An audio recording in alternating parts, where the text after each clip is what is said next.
I can hear the man with the bag playing upstairs. Better yet, I can feel it. It's coming through the walls, shaking them, rattling the cuckoo clock, and jittering all that Christmas crap my kids placed along the mantel. Hell, now I'm jittering. Maybe I'm the one who's cuckoo. Oh, isn't that great, Dad? Isn't it so pretty? Don't you want to be festive? No, no, I don't. And I don't want.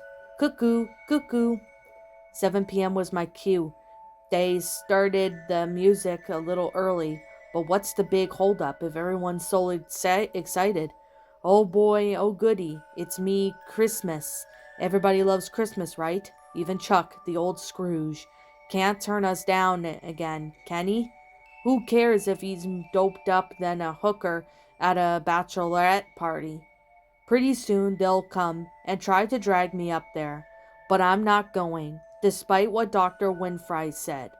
Said it would help me. Yeah, like that would Fox fireplace, Doc? Really doing the trick. I could feel the trauma draining through the floorboards. Give me a break. Exposure therapy. It's just about as useful as a one-leg tightrope walker. Sure, if you're standing still.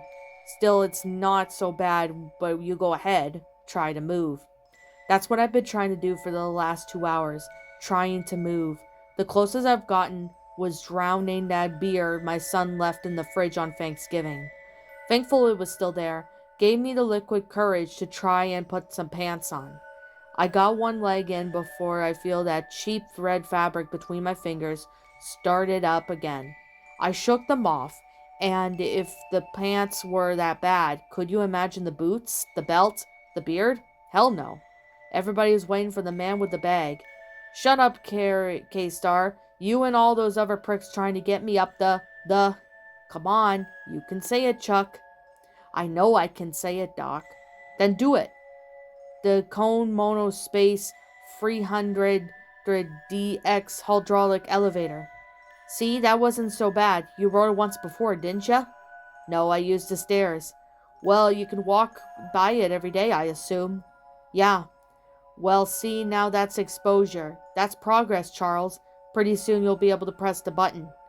I am not pressing the button. But suppose you did. What would be the harm of it? You're a rational man, Chuck. It's the same brand as, well, you know. Makes some sense, too. I read the articles. Through 300 wasn't around the 90s.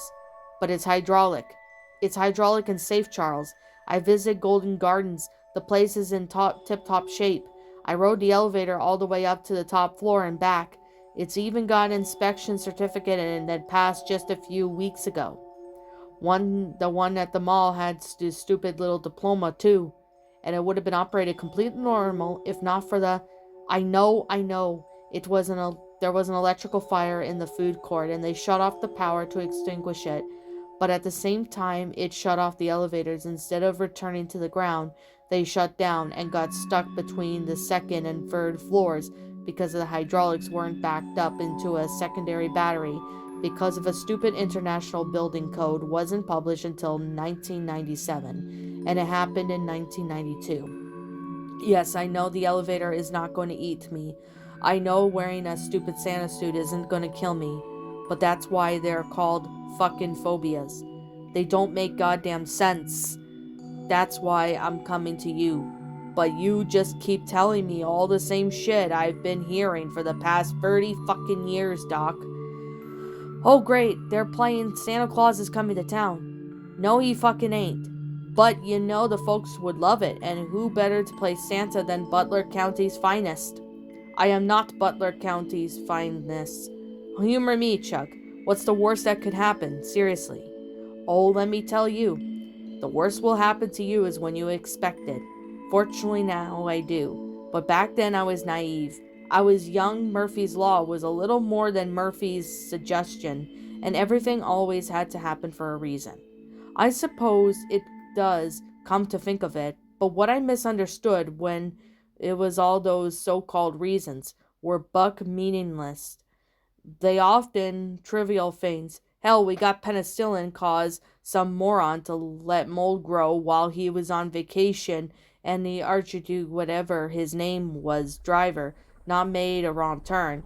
We never had a World War I, but we did. And we had the penicillin. And we have God knows how much stupid other shit happened because somebody forgot to turn the stove off. Or in my case, take the pot off the burner.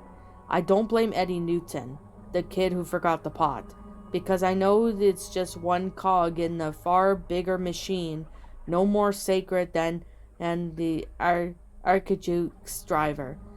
Hell, if there isn't even one I blame, it's the stupid people who ordered the mall-made Chinese food 2 weeks before Christmas that ought to be cardinal sin, as should be given an elevator whose sensors clearly don't work a pass on its annual inspection. But I'm getting ahead of myself. Let me take you back to December 1992. There was a big old nor'easter that was hitting, well, the northeast, and it caused so much stir that instead of flying for the winter, all the birds from New York and some poor smucks from Jersey flew over to Pennsylvania, and while most of them stuck it out in the east, mostly around Philly, a couple of thousand more like it, found their way to Butler County, and by extension, the Country Square Mall, owned and operated by the Simpson and Holding Company, which is not to be confused with the Simon Property Group, another real estate firm that still owns quite a few malls to this day. I know all of this because unlike the Santa you might see at Macy's, and if you haven't, I suggest you watch Miracle on 34th Street. I was hired by the mall itself to play the jolly old fat man. Apparently, according to the Macy's holiday coordinator, whatever the hell that means, I didn't have the right gusto for the position. When I got clarified that I meant I wasn't getting the job because I didn't have a beard or a beer belly, the lady told me it was because I didn't have the jolly spirit Macy's was looking for. Again, whatever the hell that means.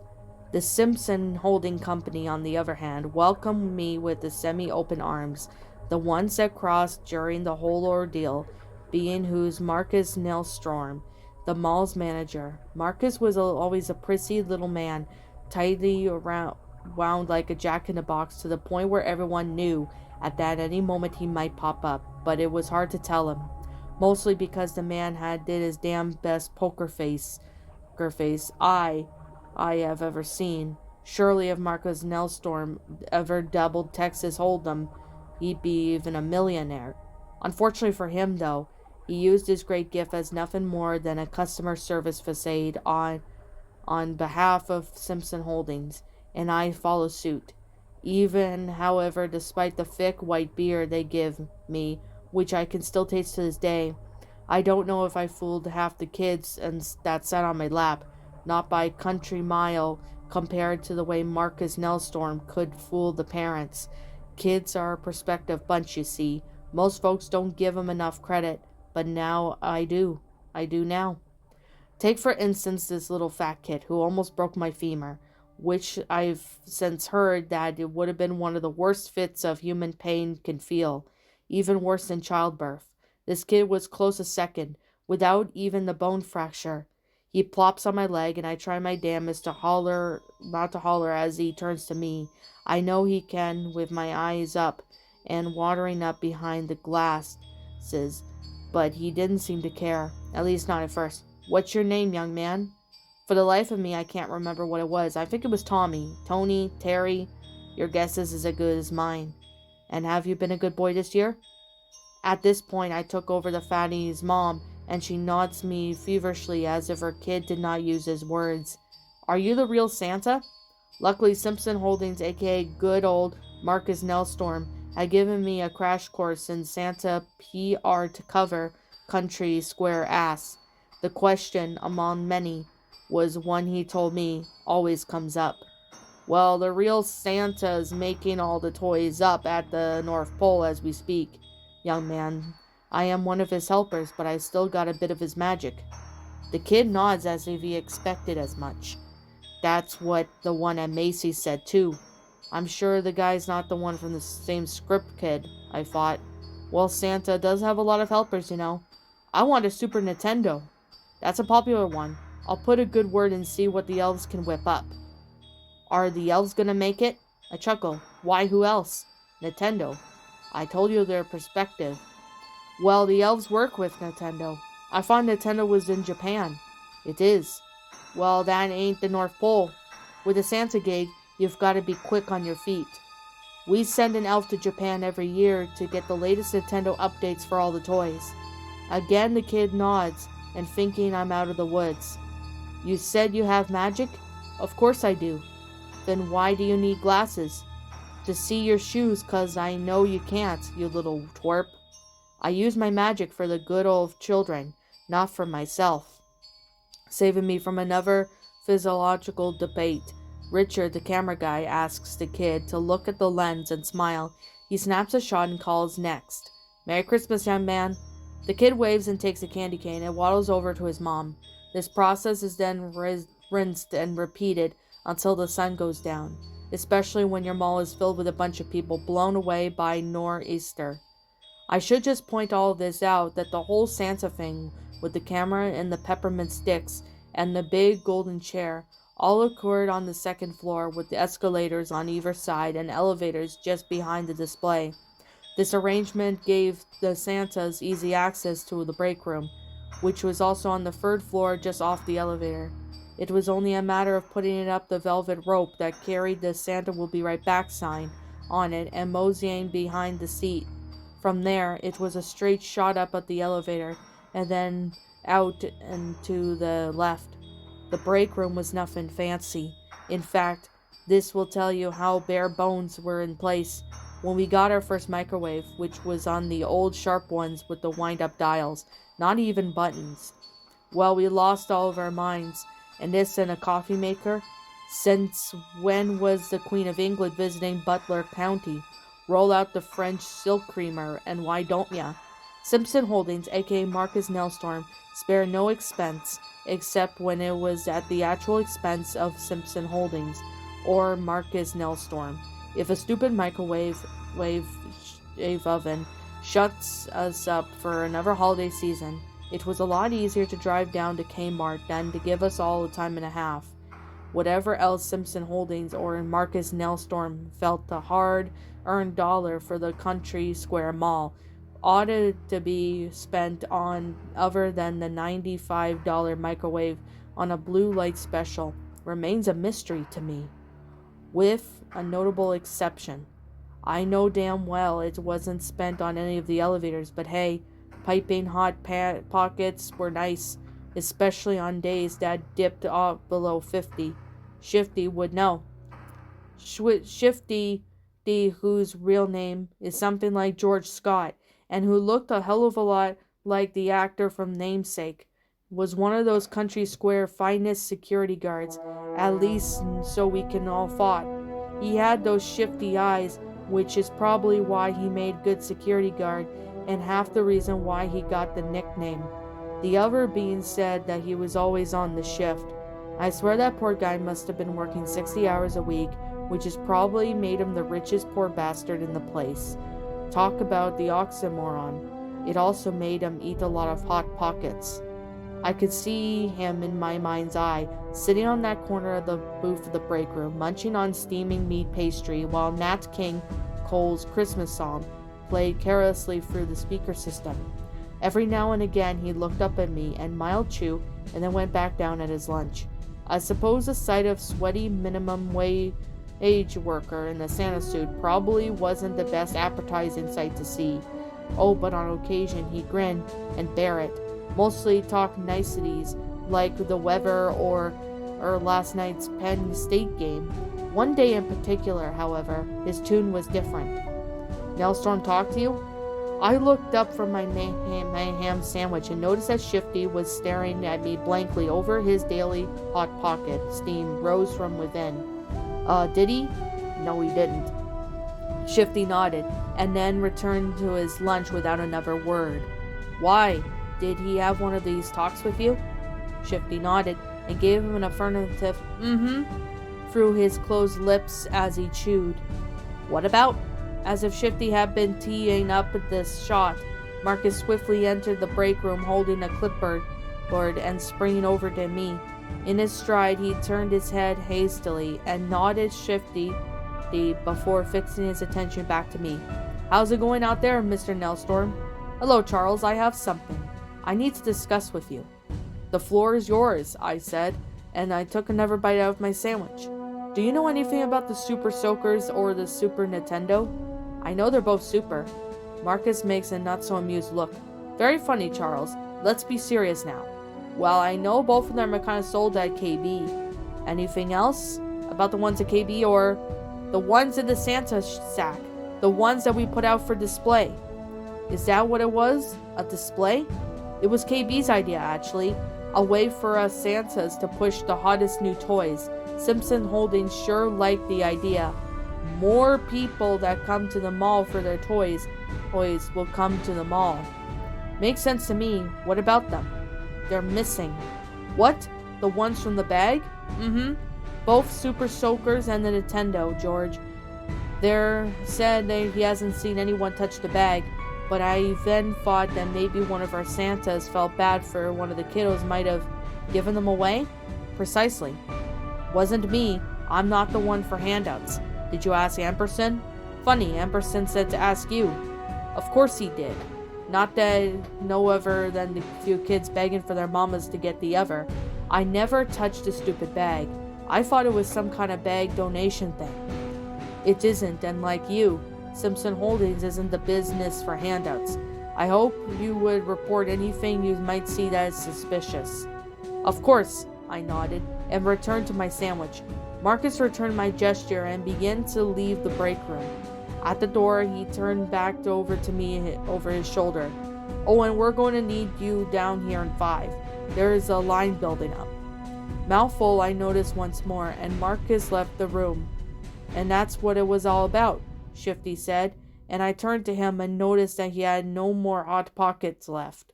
With a silent nod, he rose from the booth and caught the door before it swung it, leaving me alone with the Christmas waltz, blaring a little too loudly in my ears. Maybe it was because the break room was so crammed and reverberating. That didn't stop me from eating the rest of my sandwich, of course. When I finished up, I scooted from the booth and grabbed the beard and I had set beside me on the table and tugged it over my head. It smelled like ham, big surprise, and it was still damp from my sweat. As I pushed open the door and turned towards the elevators, I began to hear a sort of commotion coming from somewhere downstairs. The kind I also often hear when there was a fight. Something went on sale, or when there was a fight because something went on sale. Black Friday comes to mind. I'm sure it was many Black Fridays that made me desensitized to such a sound. Hindsight is always 20/20, as they saw, but what they didn't tell you is that hindsight farsighted. After that fact, you always can look back at the past in that kind of blur, but it's been 30 years for me now, and in many ways 30 years ago couldn't be any clearer. I expected to hop into the elevator and take it down, only to find Marcus and Nelstorm waiting on the other side of the sliding door with some kind of news about there being a brawl over the troll dolls or on one, or that somebody had yacked on the escalator. I expected that maybe in a little bit of clipperboard on this Marcus had somewhat changed schedule, and kindly asked Amberson to relieve me. At the very least, I expected the goddamn elevator to bring me up to 12 feet down to the second floor. But like I said, the worst happened when you least expected, and so it did. I pressed 2, and then it watched the sliding door shut, as it had a million times before. The elevator had a slow start, but eventually began its descent. I remember there was always a little slight stomach-dropping feeling you just get, like you would drop in an tower ride at a carnival. Isn't that much, but slight, and I felt it. The next thing I know, I was at the weightless feeling stopping. It was like someone had turned on the gravity on moon, or had slammed the brakes on a vertically oriented car. It nearly sent me to my knees, but I was young. I caught myself against a wall. There were no handrails as some kind of elevators have. In fact, the entire thing was pretty plain. All the walls were so silvery metallic door color, almost as too shiny that you could see a reflection in them. There was an overhead fluorescent light speaker at the time playing God knows what because I was there in a slight panic, and over the panel beside the sliding door was a row of free buttons for each floor, an emergency stop as I needed it, one to open the door, one to close it, and one for the local fire department, which was red, and a bell. There was also the vacant LCD displayed now power off, where the floor number would have been, and the ever so ironic certificate of the inspection displayed proudly on the panel, whose very presence was there to continue to mock me to this day. The whole thing was about 5 feet long and 3 feet wide, or 3 feet long and 5 feet wide, depending on where you stood in it. I know because I placed the fucking thing for hours, measured it with my feet. It was small, crammed little thing. Worse than the break room, that's for damn sure. Much worse.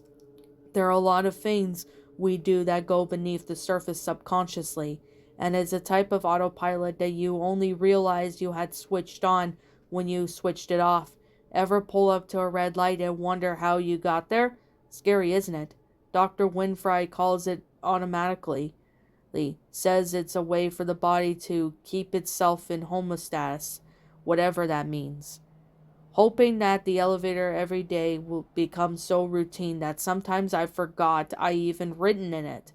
I took it up to the break room once at the beginning of my shift to grab my suit, and then go back down to and work for a few hours, then go back up for lunch, back down to work, back up to drop the suit off, and back down on my way out for the day. Sometimes this process would even get repeated if I do more breaks during heavier volume days like the weekend. That's why when the elevator stopped midway between 2 and 3, autopilot snapped off and the realization that I was in the elevator snapped on. Suddenly, and despite the rail of my sweat from my neck to my ass crack and from my forehead to my belly button, a chill shot through my spine and I stood erect as one of those toy soldiers do the attention. Something was wrong. There was a pretty loud song playing through the speaker system into the elevator, but I don't remember what it was. Some kind of fishing through the crappy brown parts of your cereal to get to your marshmallows. I had listened through the holiday jingle somehow in order to hear the commotion beneath my feet. Didn't Dr. Seuss in The Grinch write something like that?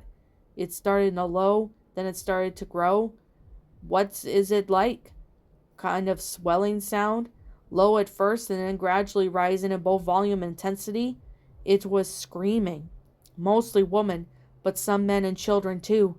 Back then there weren't any scares as of today. There was even no mall shooters, no terrorists that we know of anyway. But that didn't mean there weren't. Fire! That's what I heard, one voice cut through the commotion in my holler, and then it all made sense.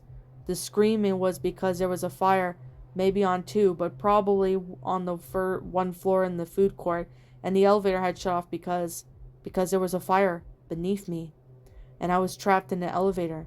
To say I panicked for one way out could put it. Another word would be, help, help, oh God, Jesus, Mary and Joseph, H. Christmas, get me the hell out of here, goddammit. I'm stuck in here. I'm in the elevator. I think I pounded that silvery door with my bare palms until they turned red. Then they pressed every button and rang that bell enough times to put Quasimodo to shame. Nobody heard of me, of course. Not only the fire alarm gone off, but there was even more high-pitched screaming than the boy band concert, and more kids crying than the line to meet. While me dressed in like Kris Kringle, all white, that stupid Christmas music didn't stop either. Had to just insult to injury. And if I wasn't insulted enough, something I had seen while clenching my eyes shut, mind-pounding, something that had subconsciously registered my brain as I walked by it to the elevator returned to me the sign, in case of fire use stairs. Yeah, no shit, Sherlock, but what do you do if you're already in an elevator when the fire starts, huh? What then? The icing on the cake was the fact that if someone could hear me out there, over the screaming and the crying of the Bing fucking Crosby, what could have been done even about it? I was halfway between the floors and a metal steel box shut. A flush of relief was washed over me when I heard sirens. Oh, thank God, the fire department, I thought. Thank God, thank baby Jesus. I was about to thank the shepherds when the wise men too, when that flush of relief went down the drain. How long was it going to take until they know I'm up here? What if they can't put out the fire? What if they can put it out but sends everybody home before they even bothered for to check on? Oh, shut up. Everything will be fine. They're going to put the stupid fire out and the elevator will return to the ground floor. That's how they make these things, right? Yeah, but this thing was working correctly. It wouldn't be on the ground floor now? Hey, at least it didn't fall. And that was a very good point. I didn't fall. In fact, I then remembered something Marcus Nelstorm had told me during my first week. This hydraulic elevator. Oh, so there's no cables. Some, but most of them lift happens because the pressurized oil in the hydraulic system. Well, at least nothing can snap and send this puppy flying, unless the oil bursts. Oh, then in that case, it would, well, as you said, Charles, send this puppy flying straight down to one, in fact. Shit, why did I have to be reminded of that part? The chance of that happening is slim pickings, though actually, from what I know, elevator accidents are quite rare, except for those people that get crushed when they fall halfway off, or fall 70 feet, or get decapitated. Rare, but not possible. I doubt I'd be an exception, though. Isn't that all what those people say? What people? The ones that become statistics. When I noticed that I was talking to my own reflection in the metal wall, it felt like a slap in the face and a splash of cold water. It was sobering, really, before the laughter started. Get a grip, man. It's only been 5 minutes. But it had it, though? Sure, it felt like 5 minutes, but they say time flies when you're having fun. It also flies in a time of crisis, and believe me, this was certainly one of those. I no longer heard the screaming by this point. What did I hear was much worse. The music. I had never gone away in the first place, but now I was just paying attention. I think at this point it was Perry Como's Frosty the Snowman playing a little too loudly. How is it playing at all, I thought. They wouldn't have shut it off the power by now? Or would it already be off if I'm stuck up there? That thought concerned me. I looked up at the tiny speaker and squinted, noticing how the fluorescent light was no longer shining, replaced by a dim emergency light with a warm red-orange tint. The LCD display above the button panel, which hadn't been working since the elevator stopped, remained dark too, and again coldness surged through me. Surely the music's on a different power supply is all. I highly doubt that the ghosts of the Country Square Mall would take their precious time to play a disembodied recording of Christmas Baby Please Come Home just for me. God, I wish I was home. And come to think of it, there you could have actually bothered to stretch out at least.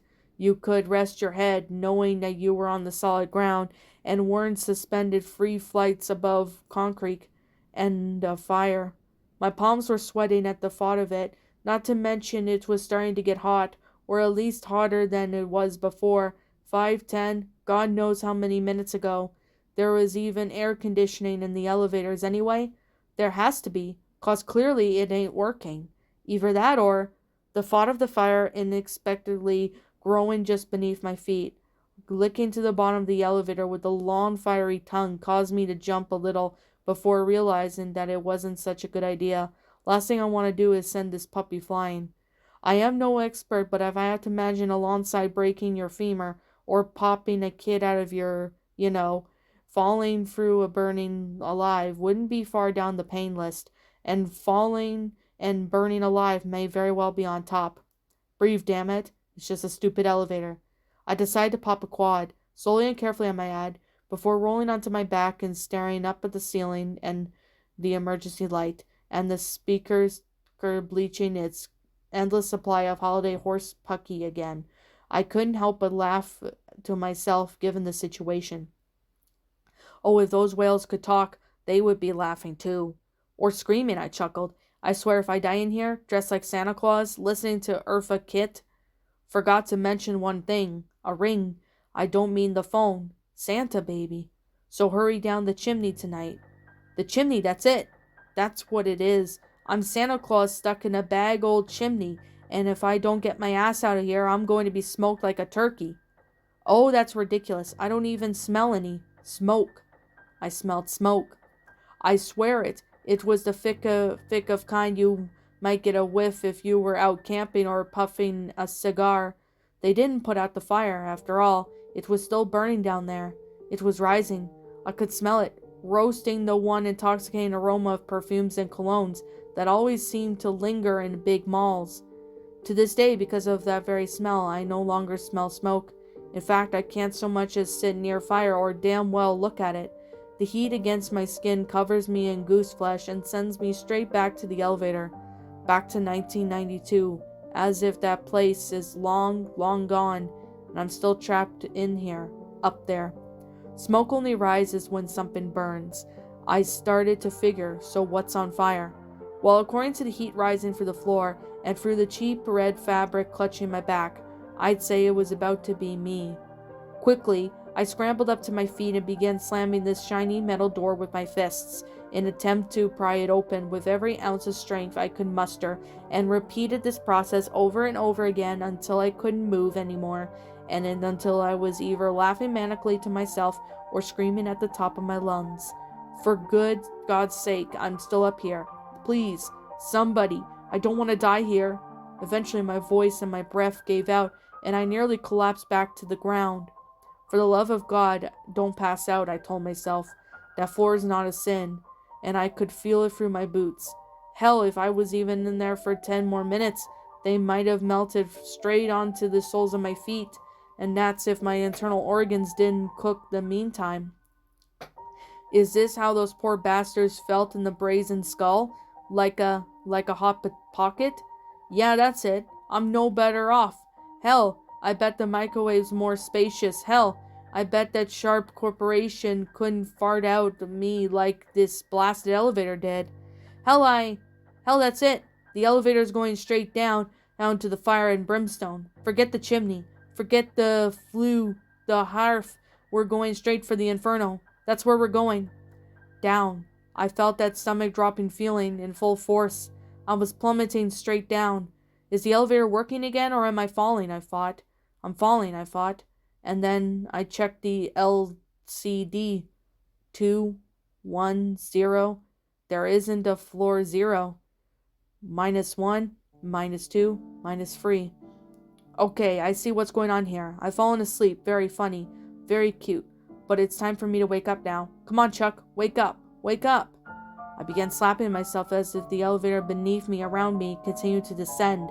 Without warning, without so much as a flicker. The emergency light overhead snapped off and I was left in complete darkness. In an abyss all the while. The music grew increasingly louder and the box grew increasingly hotter. If I elbowed a wall, I jumped back like a jackrabbit and swore like a sailor. Is this thing getting smaller? I swear it feels like the walls are closing in. Oh, get a grip, man. It's just a claustrophobia. Well, I'm surprised more people don't have it here, considering how ass-to-ass all these stupid stores are. 23, 24, 25. Slapping didn't work. I reached out, poking the sizzling metal wall a few times. Tried ringing the bell button. Ding, ding, ding. 57, 58. Nothing. Ding, ding, ding, ding, ding, ding, ding, ding. Jingle all the way. Oh, what the fucking luck I have to open the goddamn door. Open it. 111 and 112. Maybe I'll just do what Scrooge said. Maybe I'll wake up in my bedchamber in my nightgown. That's it. I know what he'd say to get out of there. Oh yeah, I will honor Christmas with my heart and try to keep it all the year. There, I said it. Is that all you wanted to hear? Huh, is that it? 356, 357. Bullshit. That's some bull. There aren't any negative 350-second floors to this godforsaken place. There were free. There's 3 stupid floors. And I'm stuck between 2 of them. Crawling, lying on the floor on my back and drooling like a baby. 498, 499. Okay, fine, I did it there. Are you happy? I took the stupid stupid Super Soakers and the Super Nintendo, alright? I'm a horrible Santa, alright? You think Simpson Holdings pays me enough to give my son a good Christmas? Do ya? Well, it doesn't. This mall gives me jack shit. At this point, the elevator started to slow down, as it felt like tears streaming down my face were evaporating off my skin either due to the heat or the sheer force of gravity. 5, 6, 5, 7, 6, 5, 8. Oh God, no, this isn't real. This isn't one of those indigestive bits of beef. It's one of those blots of mustard, isn't it? More gravy than grave. This elevator isn't moving. 664, 665.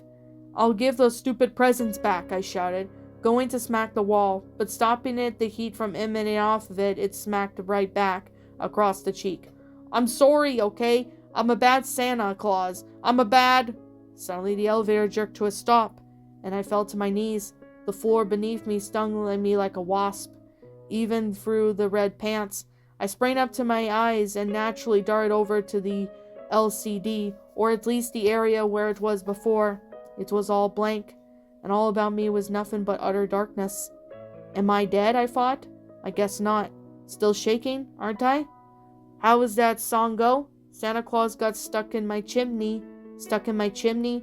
That's it. I'm stuck. I'm not dead, I'm just...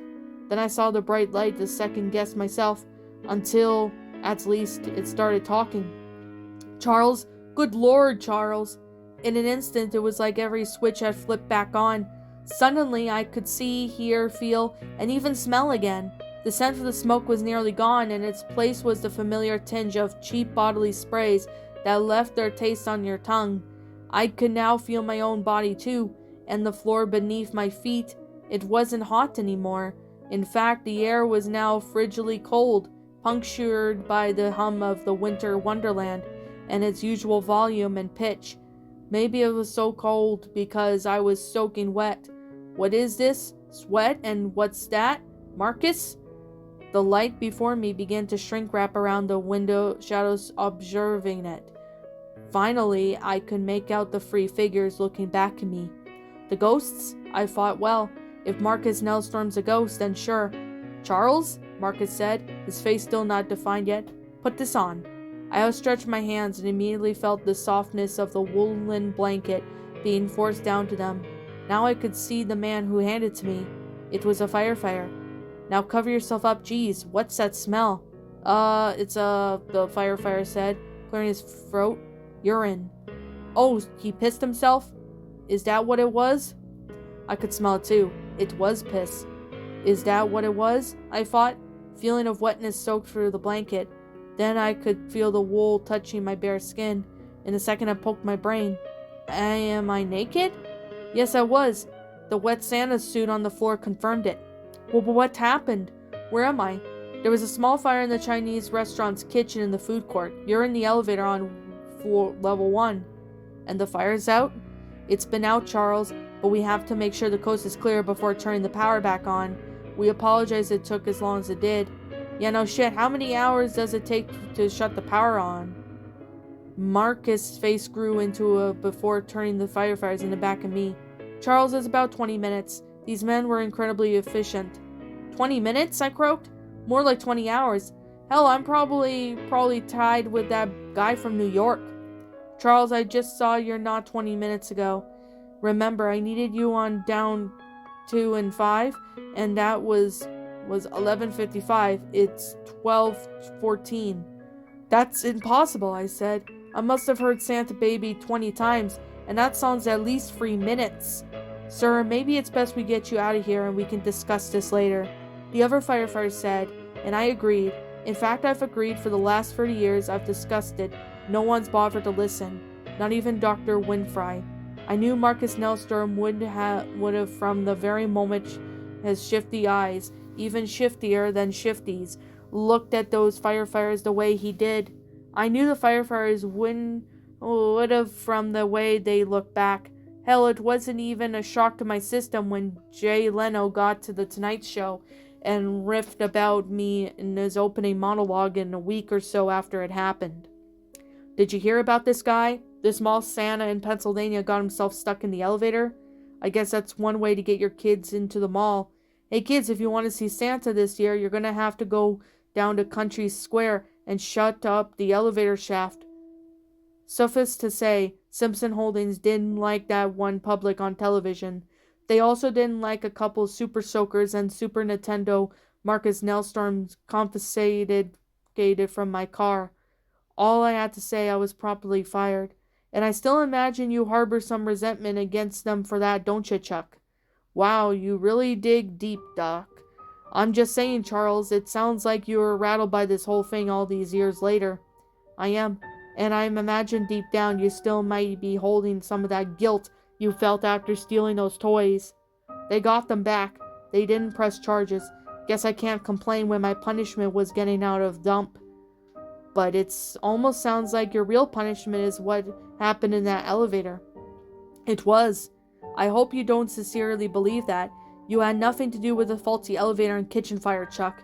It was all just an illusion, casualty. Illusion of what? Casualty. It means you're wrongly assuming that each of these very distant and very separate events that had anything to do with one another. Actually, they only had one thing to do with. And what's that? That I was Santa. And because you were Santa, were you? What? Held on to some higher standard? I suppose, really. I suppose it's like God. God?